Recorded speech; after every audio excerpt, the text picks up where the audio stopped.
The story is told of a distinctive village that lies at the heart of Antigua, which was among the first to be settled by former slaves. The taste of freedom was sweet on their lips, but circumstances dictated that the newly liberated slaves continued to work on the estate in the period following emancipation. Other estates surrounded this place: Bellevue on the west, Freeman's on the north, Sanderson's on the east, and Jonas on the southeast. This unique community is called Freeman's Village. The history surrounding its settlement and how the village got its name are equally fascinating. I was told it got its name from the slaves when they were freed. They came here to live. And they said they were free. Everybody said, well, I'm a free man now, and I'm a free man. The woman used to say, I'm a free man's wife. So they got the name Freemansville. Well, you had the Freeman's estate back there, just behind us here. They got a lot of Freeman. And they have that over there, they call Bellevue. But this village now named after the Lower Freeman, because it's in the area of the Lower Freeman.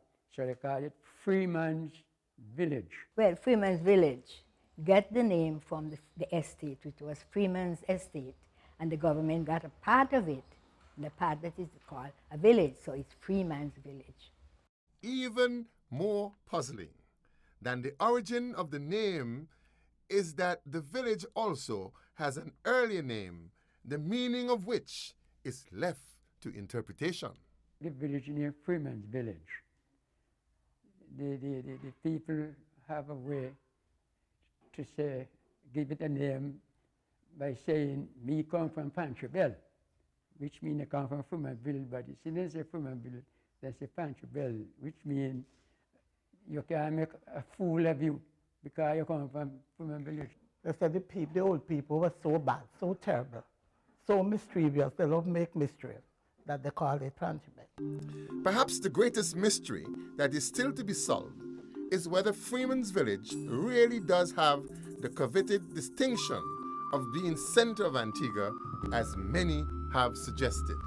When you go in town, right, where you can't see it now because the road, they had an estate down there they call Bellevue, right in the middle of the road.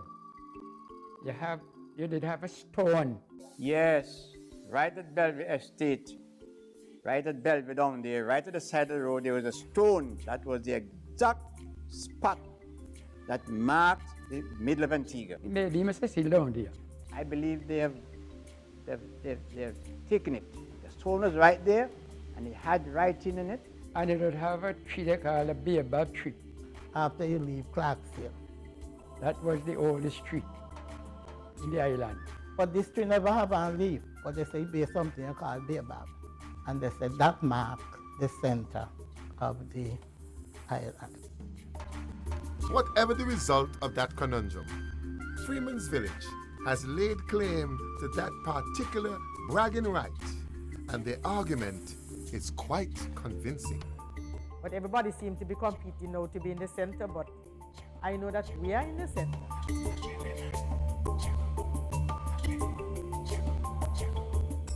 When the slaves were granted freedom in 1834, both the village man and the estate man had to depend on the estate for work. The slave masters were unaccustomed to dealing with labor by free men and did everything they could to destroy the emerging independent life of the former slaves.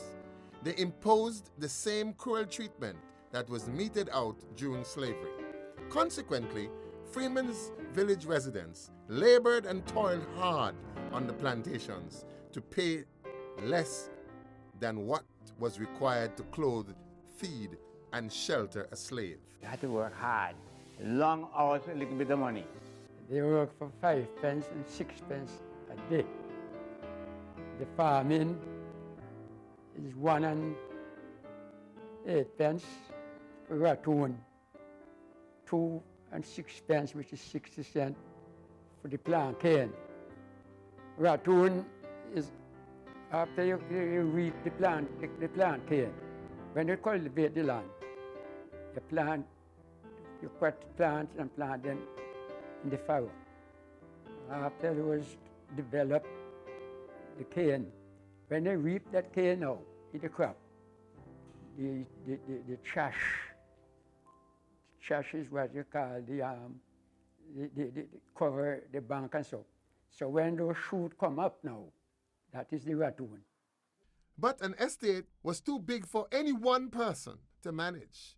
So the work had to be strategically divided among the laborers. When they prepare the land and plant the canes, they have to give out, if it's 12 acres, 6 people have to take care of it.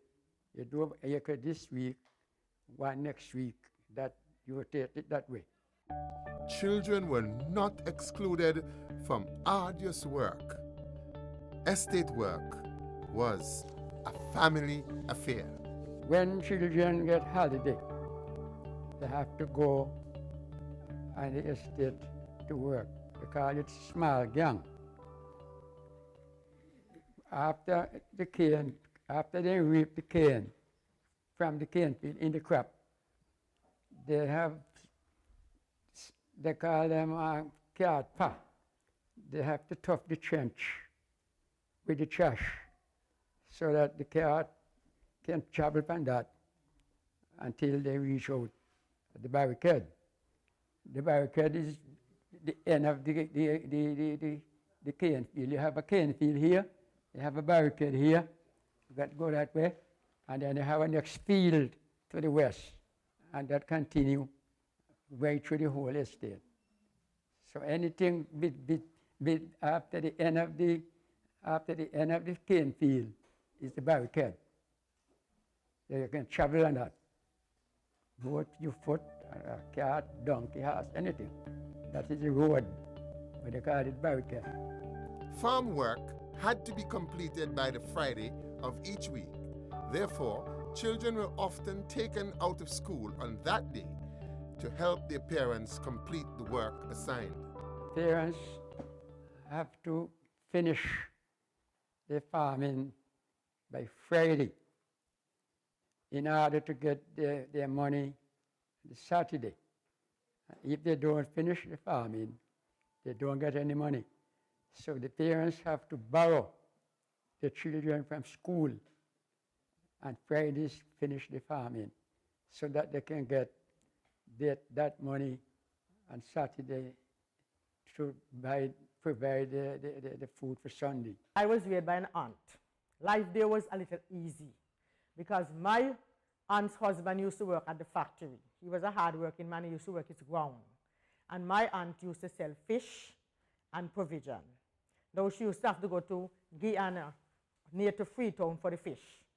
She used to ride her donkey. And she used to go every 3 days a week, Monday, Wednesday, and Friday, she would get that fish. After a time, they didn't go so far anymore. They used to go to Param. And I can tell you of an incident that happened. What she used to do is that going to Param, instead of going to 3 days, I was going to Param school. And she never wanted to go over there on Friday. So on Fridays, when I got a little bigger, she used to give me a bucket and 2 bags. And I had to leave school at break time, go and collect the fish from a man named Keatley Crump, put it on my head, and bring it here. So, you know, I'm missing school for the rest of the day. One of the teachers met my mother and complained to my mother that I was a bright child and that I was being taken from school every week. My mother subsequently went to my aunt, and she said as long as I'm living with her, I would have to get the fish. So the next Friday morning, when I was going up the road with the bucket and the bags, there was my mother waiting on me. She took the bucket and the bags and threw them in a gutter and told me to go to school and stay there until it was over. Of course, I did that. When I came home, my aunt told me to go to my mother. So I went back to live with my mother.